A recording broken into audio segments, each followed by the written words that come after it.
Gimana pendapatmu tentang isu Jeffrey Epstein yang sedang viral sekarang? Oke, seringkali kita mendengar satu kalimat yang diulang-ulang bahwasanya ikuti peradaban moral karena mereka maju, karena mereka modern, karena mereka beradab. Nah, mungkin maju dalam teknologi? Iya. Maju dalam ekonomi? Ya, mungkin. Tapi pertanyaannya, apakah mereka maju dalam kemanusiaan? Nah, kasus-kasus perdagangan anak yang terbongkar dari kotak Pandora milik Jeffrey Epstein, plus yang mengakitkannya lagi, itu menjangkit orang-orang berkuasa di berbagai belahan dunia, orang-orang kaya dan juga orang-orang berpendidikan tinggi yang justru membuka satu kenyataan pahit bahwa kecanggihan peradaban itu tidak selalu sejalan dengan kemuliaan akhlak. Nah, anak-anak yang seharusnya dilindungi justru diperlakukan dengan perilaku yang tak berperi kemanusiaan, kayak dibunuh, dicabi, diperjualbelikan dan juga lain sebagainya. Nah, tubuh manusia yang seharusnya dimuliakan justru dijadikan objek pemuasan hawa nafsu. Bahkan muncul tuduhan-tuduhan ekstrim tentang praktik keji yang melampaui batas kemanusiaan yang walaupun masih diperdebatkan secara hukum, tapi itu sudah cukup untuk membuat nurani manusia normal berontak dan juga bertanya, ada apa dengan peradaban yang kita kagumi ini?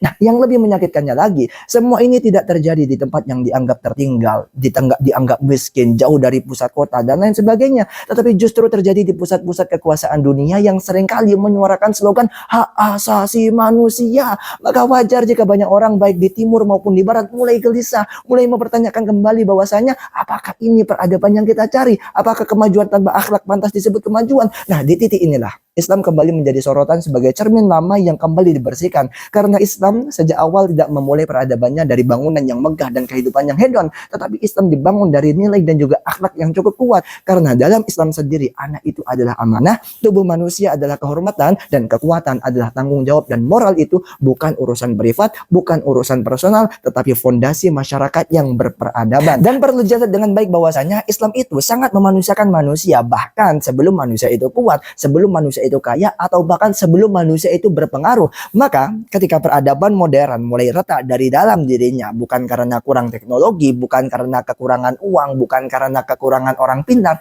tetapi karena kehilangan arah moral mereka, dan dari situlah Islam kembali menjadi pusat sorotan peradaban dunia tentang keluarbiasaan nilai yang ada di dalamnya, dan juga sebagai jawaban atas kegagalan manusia modern dalam menjaga kemanusiaannya sendiri. Dan kami terus terang langsung teringat dengan firman Allah Subhanahu wa taala dalam surat Al-Isra ayat 81 yang berbunyi wa qul ja'al haqq wa zahaqal batil innal batila kana zahuqa. Katakanlah, telah datang kebenaran dan lenyaplah kebatilan. Sesungguhnya kebatilan itu pasti akan lenyap. Nah, seperti itu. Terima kasih, saya Din Madani. Kalau suka jangan lupa follow dan subscribe biar manfaatnya semakin luas. Diskusi di kolom komentar.